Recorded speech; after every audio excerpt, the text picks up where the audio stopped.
De retour dans le Focus, nous sommes toujours en présence de Nusere Kalala Omotunde, notre expert des humanités classiques africaines. Alors qu'allons-nous voir aujourd'hui, monsieur Omotunde? Oui, en fait, je voulais simplement que nous prenions un temps pour pouvoir montrer des nouveaux documents sur un certain nombre de choses que nous avons abordées. Alors pourquoi je dis ça? Je le dis parce que c'est vrai que lorsque je dis par exemple que les châteaux forts ont été inventés en Afrique, vous avez des gens qui disent mais il est complètement fou.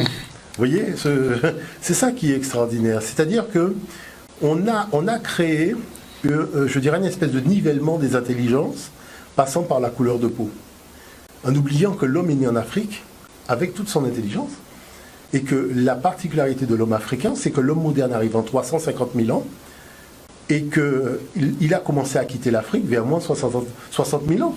Donc ça veut dire que pendant pratiquement 300 000 ans, vous avez une humanité comme vous et moi qui a un espace favorable, je parle sur le plan climatique, et nous n'allons pas faire des découvertes du calendrier, des mathématiques, l'astronomie, mais il faut quand même que les gens arrêtent de rêver, puisque l'humanité africaine qui est partie, qui a quitté le continent africain, s'est retrouvée dans des conditions climatiques hostiles. Tous les spécialistes l'ont dit.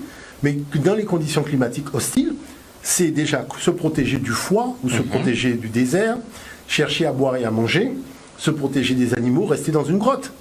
Donc c'est évident que quand tu es dans la grotte, tu vois le ciel comment. Vous voulez que quelqu'un qui a passé du temps dans une grotte maîtrise l'astronomie mieux que quelqu'un qui était en plein air dans la savane africaine? Il faut quand même être un peu sérieux. Vous voyez ce que je veux dire par là? Donc ça, c'est la première chose.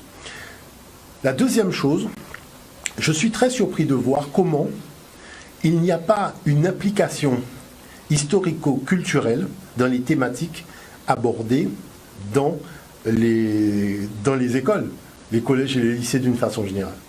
Vous imaginez que vous avez des enseignants qui viennent de commencer, je dirais, à rentrer dans la fonction, qui sont d'ascendance européenne, et qui me disent, mais on ne peut pas enseigner à des enfants sans jamais faire le lien avec leur histoire, leur patrimoine, sans jamais leur donner des éléments leur permettant de voir que dans leur généalogie culturelle, eh bien, leurs ancêtres ont fait preuve de génie à travers les sciences, les techniques, l'astronomie, la navigation et autres. Nous enseignons à des enfants, nous leur donnons aucune référence en rien. Mais forcément, on crée des individus déséquilibrés. Alors moi, je voulais montrer qu'il y a eu, donc il y a un groupe qui a décidé de contacter en fait des jeunes à travers le monde, donc tous les jeunes du monde, et que chacun puisse parler de sa culture. Voilà, c'est-à-dire que vous avez tous les enfants du monde qui parlent de leur culture. Vous voyez comment ils ressentent leur culture. Je voulais donner le cas de deux jeunes femmes, qui sont des jeunes femmes de chez nous, pour qu'on puisse voir comment, dans le cadre où vous avez des jeunes femmes qui parlent de leur culture, des jeunes filles de 20 ans, comment leur culture est puissante, leur a donné une colonne vertébrale pour aller vers le monde et compagnie, et le discours de nos jeunes. Alors que nos jeunes sont censés, je dirais, avoir reçu un enseignement qui leur a permis d'avoir une ossature et de pouvoir affronter le monde. Vous voyez, quand on arrive, moi c'est la première chose qui m'a marqué quand je suis parti faire mes études, c'est qu'on baisse la tête systématiquement. C'est-à-dire devant l'autre on baisse la tête. Vous voyez, et quand on veut hausser la tête, c'est dans une attitude un peu de combat. Pourquoi on n'est pas naturellement, je dirais, pleinement épanoui à l'intérieur de nous-mêmes, qui fait qu'on regarde quelqu'un, je dirais, sans arrière-pensée? Vous voyez ce que je dis par là? Prenons le temps de voir le premier document, parce qu'il est quand même assez marquant. On part pour le premier document. Parce que les enfants ont besoin de savoir d'où ils viennent, ce qui étaient leurs grands-parents, et la souche en fait de leurs origines.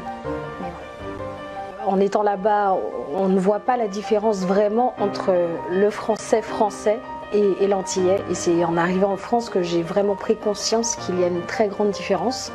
Parce que pour nous, on est né français, on étudie l'histoire de Napoléon, etc. Et c'est en arrivant en France qu'on voit vraiment que ce n'est pas forcément notre histoire. Et c'est de là que j'ai pris conscience qu'on a quand même une histoire à nous qui est propre. Pour conclure, je suis fière d'être bretonne.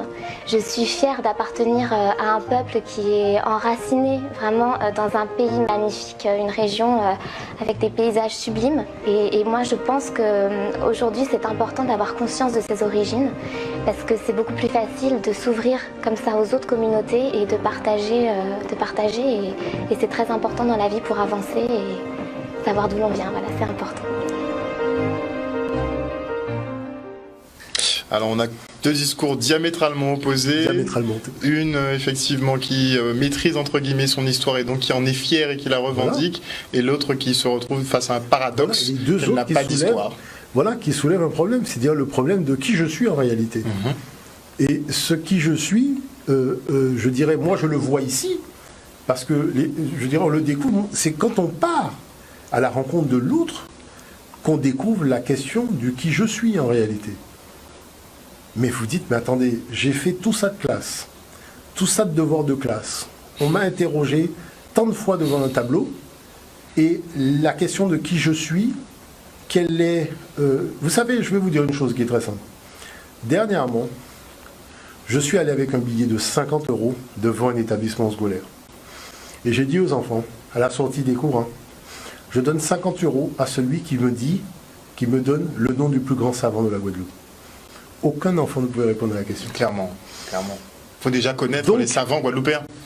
Déjà. Donc, ça devient intriguant, parce que les enfants disent, mais attendez, je vais quand même à l'école, je ne comprends pas comment je ne suis pas capable de répondre à cette question. Je dis, mais c'est pour ça que plutôt que de te poser la question, j'ai trouvé tout simplement une carotte pour te forcer à te poser la question. Et en fait, vous imaginez, vous êtes à la sortie d'un collège, vous avez cette masse d'enfants et personne ne trouve la réponse. Donc je leur ai dit, ben, est-ce que vous avez un téléphone portable? Tapez sur Internet savant de la Guadeloupe.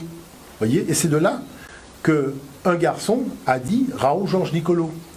Et je lui ai dit, Raoul quoi? Raoul Georges Nicolo. Et donc devant